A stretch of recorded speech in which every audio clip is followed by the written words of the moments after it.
नमस्कार। Daily line के news file bulletin में आपका स्वागत है। मैं हूं किरण। इस बुलेटिन में हम आपको बताएंगे कि एनटीए में सुधार के लिए बनाई गई कमेटी को क्या निर्देश दिए गए हैं।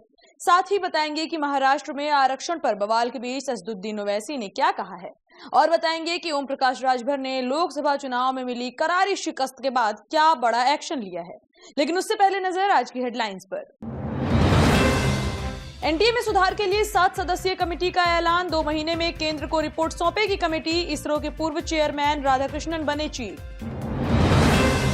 महाराष्ट्र में आरक्षण पर बवाल के बीच असदुद्दीन ओवैसी ने कही बड़ी बात। कहा, अल्पसंख्यक पिछड़ों अति पिछड़ों को सूखी रोटी के लिए लड़ाया जा रहा और मलाई कोई और खा रहा है। ओम प्रकाश राजभर ने यूपी में सुभाषपा की सभी इकाइयां की भंग। बेटे अरविंद की हार से नाराज ओम प्रकाश ने लिया बड़ा एक्शन। आंध्र प्रदेश के पूर्व सीएम जगन मोहन रेड्डी के पार्टी ऑफिस पर चला बुलडोजर। एक दिन पहले हुई तोड़फोड़। जगन मोहन बोले, चंद्रबाबू का बर्ताव तानाशाह जैसा। तमिलनाडु शराब कांड के मृतकों की संख्या में इजाफा। मरने वालों का आंकड़ा पहुंचा 53। अलग अलग अस्पतालों में करीब 135 लोग भर्ती। चर्चा करेंगे खबरों की विस्तार से। रुक करेंगे पहली खबर की ओर। शिक्षा मंत्रालय ने एनटीए की परीक्षाओं में गड़बड़ियां रोकने और पारदर्शिता लाने के लिए 7 सदस्यीय हाई लेवल कमेटी का गठन किया है। आईआईटी कानपुर के पूर्व डायरेक्टर और इसरो के पूर्व चेयरमैन के राधाकृष्णन इस समिति के चीफ बनाए गए हैं। कमेटी को 2 महीने में शिक्षा मंत्रालय को रिपोर्ट सौंपने के निर्देश दिए गए हैं। आपको बता दें, नीट एग्जाम विवाद पर शिक्षा मंत्री धर्मेंद्र प्रधान ने 20 जून को प्रेस कॉन्फ्रेंस में इसकी घोषणा की थी।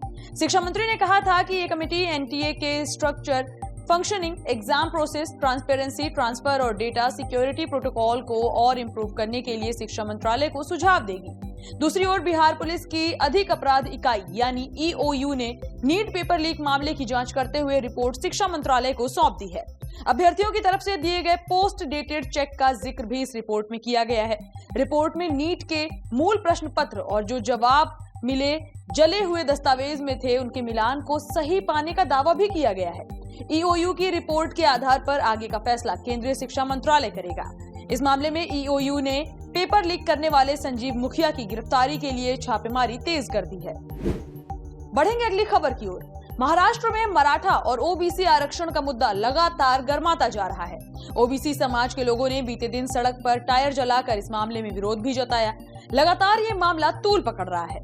इसी दौरान एआईएमआईएम चीफ ओवैसी ने केंद्र सरकार पर मामले में एक दूसरे को लड़ाने का आरोप लगाया है।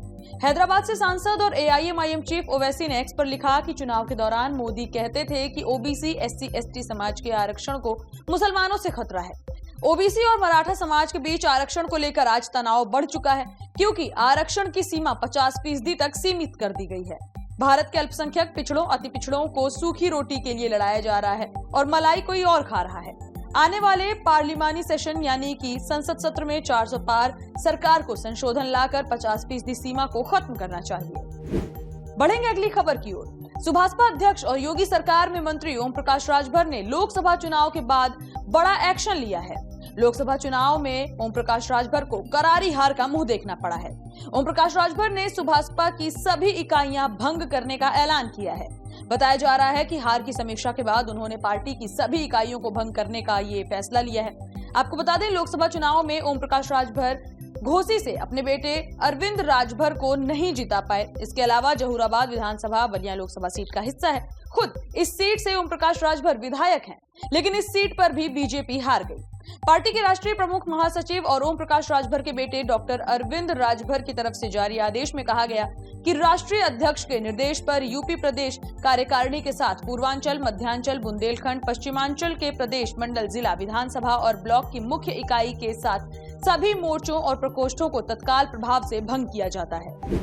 बढ़ेंगे अगली खबर की ओर। आंध्र प्रदेश के पूर्व मुख्यमंत्री जगन मोहन रेड्डी की पार्टी के निर्माणाधीन ऑफिस पर राज्य सरकार ने बुलडोजर की कार्रवाई की है। वाईएसआरसीपी का ऑफिस गुंटूर जिले के तड़ेपल्ली में करीब 9,365 वर्ग फीट में बनाया जा रहा था। इससे पहले हैदराबाद महानगर निगम यानी जीएचएमसी ने रेड्डी के लोटस पॉइंट आवास से लगे फुटपाथ पर अवैध निर्माण को तोड़ा था। रेड्डी के आंध्र प्रदेश के मुख्यमंत्री पद से इस्तीफा देने के महज 10 दिन बाद ये कार्रवाई की गई है। इस बाबत वाईएसआरसीपी प्रमुख जगन मोहन रेड्डी ने कहा कि आंध्र प्रदेश के नए मुख्यमंत्री और टीडीपी सुप्रीमो चंद्रबाबू नायडू बदले की राजनीति कर रहे हैं। वे एक तानाशाह की तरह व्यवहार कर रहे हैं। सरकार बनने के बाद तेलुगु देशम पार्टी ने पूर्व सीएम और वाईएसआरसीपी प्रेसिडेंट जगन मोहन रेड्डी पर सार्वजनिक धन के गलत उपयोग का आरोप लगाया है। रुक करेंगे अगली खबर की ओर। तमिलनाडु के कल्लाकुरिची जिले में जहरीली शराब पीने से मरने वालों का आंकड़ा बढ़कर 53 हो गया है। इसमें 3 महिलाएं और 1 ट्रांसजेंडर भी शामिल बताए जा रहे हैं। मामले में 7 लोगों को गिरफ्तार भी किया गया है। जानकारी के मुताबिक अब तक जहरीली शराब पीने वाले 185 लोगों को कल्लाकुरिची अस्पताल, पुडुचेरी में JIPMER अस्पताल, सलेम सरकारी अस्पताल और विल्लुपुरम सरकारी अस्पताल में भर्ती कराया गया था। 135 लोगों का इलाज चल रहा है। 30 लोगों की हालत गंभीर बताई जा रही है। तमिलनाडु में जहरीली शराब से मौतों का सिलसिला 19 जून की दोपहर से शुरू हुआ था। इनमें पहले दिन 34 लोगों की मौत हुई। इनमें 24 तो एक ही गांव करुणापुरम के बताए गए। 20 जून को सभी मृतकों को एक साथ अंतिम संस्कार के लिए भेजा गया। 21 जून को मृतकों का आंकड़ा 47 पहुंच गया था, जो आज 53 पर पहुंच गया है। फिलहाल इस बुलेटिन में इतना ही। देश दुनिया से जुड़ी तमाम खबरों से अपडेटेड रहने के लिए बने रहिए डेली लाइन के साथ। वीडियो को लाइक करें, शेयर करें और चैनल को सब्सक्राइब करना बिल्कुल ना भूलें।